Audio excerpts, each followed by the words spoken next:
Production. Hey, let's try something a bit different than usual, so take a seat and make yourself comfortable. In this series, we're gonna go through the maps one by one, and for the first episode, we're gonna start by my favorite map, which is Mirage. Here's the summary. We're gonna start by reviewing a matchmaking demo from one of you. I will try to explain what you are doing wrong, how you should cover the bomb sites, and mostly, how can you improve on that map. And then we will see how a pro team is defending on the map. After that, we will see a couple of tips and tricks, and finally, we will see together the basic smokes that are needed if you wanna play on that map. So let's go for this in-depth analysis of Mirage. Welcome to Mirage for Dummies.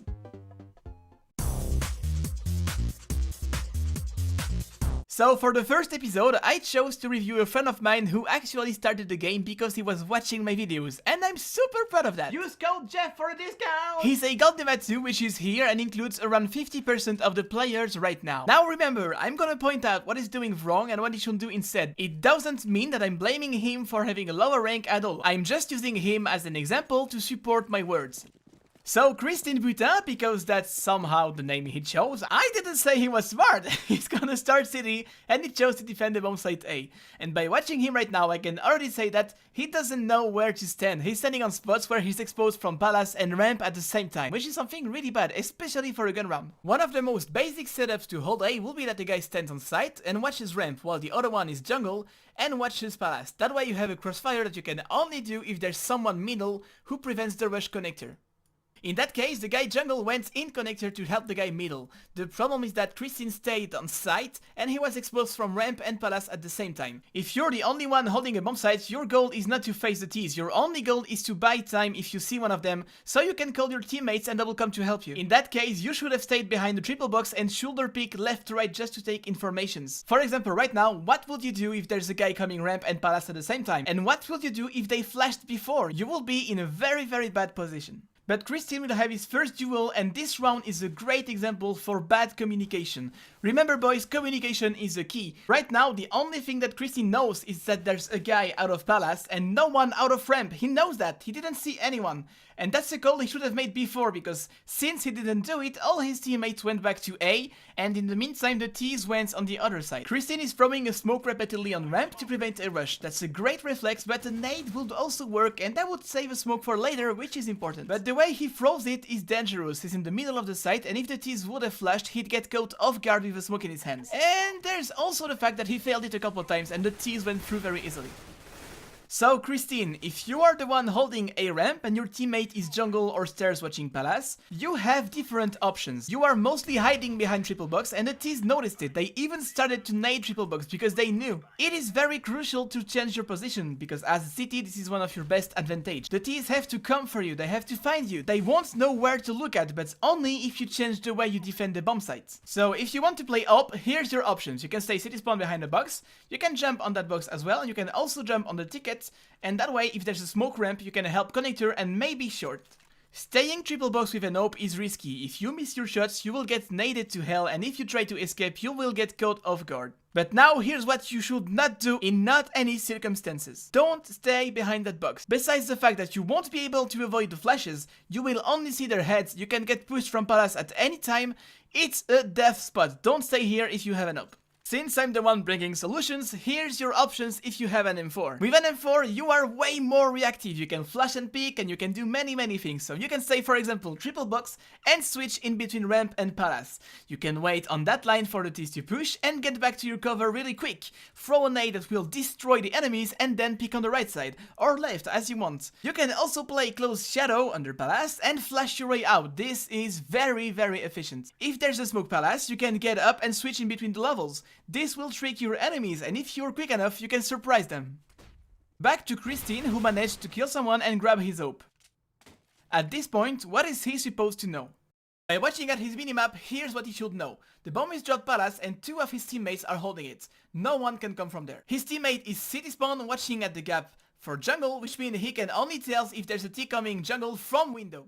So, technically, no one can come from city spawn. So the possibility so far is that another team might come slowly from ramp, and the others can come from connector or maybe stairs. And that's why what he's doing right now is a mistake. It's super risky. He's gonna scope down below, but the T can come from the stairs, and by luck, he's gonna fail. So you get it, you have to always keep an eye on your radar. Moving on to the terrorist side, where the T's decided to push A and none of them bought a smoke. That's important. The issue here is that they killed one guy jungle, and even though there was a smoke on site, no one checked the ninja spot. They only killed one guy jungle and didn't check the spot. That mistake will cost them the round. This one guy distracted the T's enough time so that his teammates were here to help. That's a very common spot. Don't forget to check it. The next round is a typical matchmaking. I guess these three were pre-mates and these two were not with them, so they did not want it to buy, and this is a weird round. If you planted a bomb at the pistol round and didn't buy anything at the second, you will have enough to buy an AK, a helmet, and maybe some flashes and smokes at the third round. Buying SMGs now is a big risk that doesn't rev the shot when you are winning 10-6. If you lose, you won't be able to buy until 10-8, and if you lose it again, there will be 10-10, although you could have bought AKs at 10-7. That's an unnecessary risk, and it's even worse when two of your teammates doesn't follow you. But it somehow worked. The magic of CS, I guess. Besides that, nothing really special. The T's go YOLO into the bomb sites and the cities are not really holding it. I just wanted to say that they forgot to check ninja spot another time and it cost them another round. But besides that, nothing to debrief. Now let's watch how the pros are defending on Mirage. I chose a match where FaZe is facing Virtus Pro in the ESL Pro League Season 3, and we're gonna start by watching the pistol round on A. Rain and AZ are holding it, and we can already find that well-known crossfire. AZ is watching ramp, while Rain is hidden sandwich. That's gonna go very well for him since he's gonna pull off 2 frags, but here's what's interesting. First, that setup is risky and makes me think that FaZe anti-stratted Virtus Pro. If AZ was on stairs or jungle, the whole run would have been different, and he even got a 3 frags on the naive snacks. What I like about this round is how AZ baited the T's. He shot a few bullets even though he was blind and got the attention of Virtus Pro. Now that Virtus Pro knows there's someone on city spawn, and since they smoked jungle and stairs, the Polish are expecting the other city to be either on the right side, either jungle or connector, but it's not. I've been watching the whole city side of FaZe and I can't really find the pattern. The only constant thing being that Rain and AZ are holding it, and sometimes with the support of the mid guy, but that's all. Remember when I said it's crucial to change your positions? Well, they are changing almost every round, and the only thing that they reproduced is that when they or Virtus Pro are eco, FaZe is most likely to go closer of the entrance, but that's pretty it. There is an interesting round at 5-1 though. FaZe knows that the Polish are eco and they expect them to push B. Well, I mean, you know, they're technically Polish, so not that far away from Rush B, you can bless it.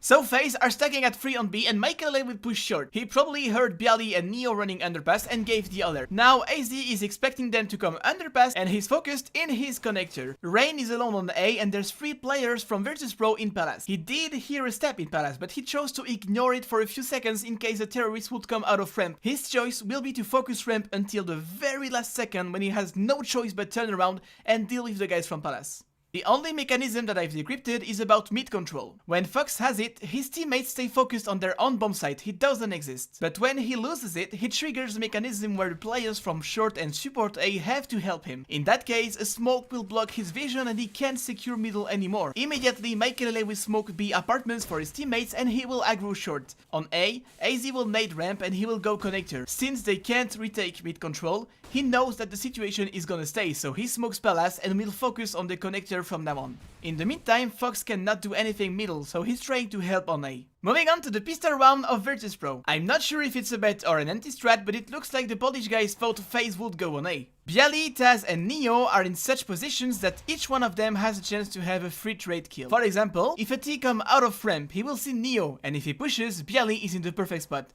If a T come out of Palace, he will see Neo or Bialy, but if he goes out, he will get backstabbed by Taz. What makes me thinking that it's an anti-strat is that even when Pasha loses mid control, no one moves on A. The only movement comes from Snacks on B side, who will push through his own smoke.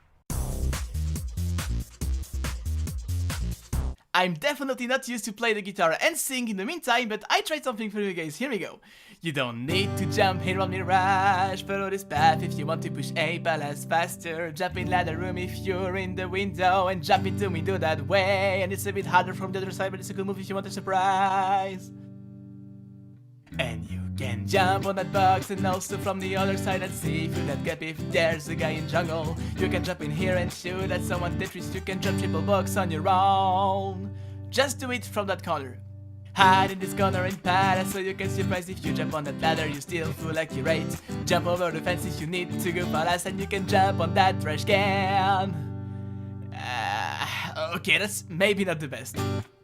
So, for this one, Let's say that you have a teammate and that he's willing to boost you.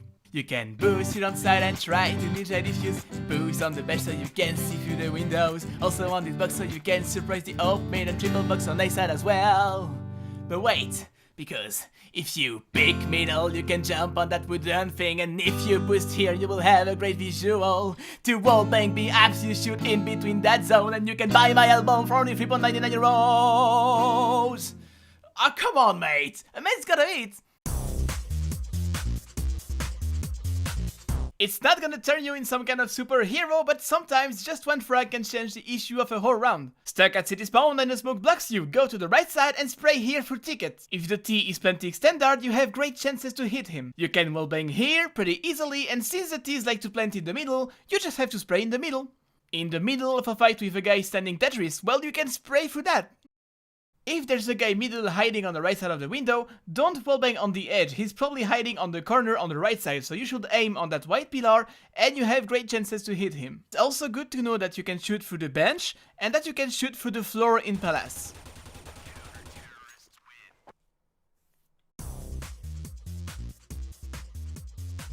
The smokes, a very important aspect of Mirage. I'm not gonna debrief them all, so just know that you'd better do it the way I'm gonna show you so you can avoid gaps in the smokes. For example, these 3 city smokes may look the same, but only one is efficient, the third one, because the city can jump on the box for the 2 others and probably get a free kill.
So that's a lot of information, we all agree on that, but it's the very basic knowledge that you will acquire over the time. There's obviously a lot more, so I'm leaving you with these videos from my coworkers. If you want to learn more about smoke, flashes, mollies, whatever, I highly recommend you to learn the One Way Smoke by Trilux that you can find here because I'm using it all the time. So that's it for Mirage, thank you so much for watching, I spent so much time doing it, so if you like it, please consider to leave a like, and I will see you in the next video.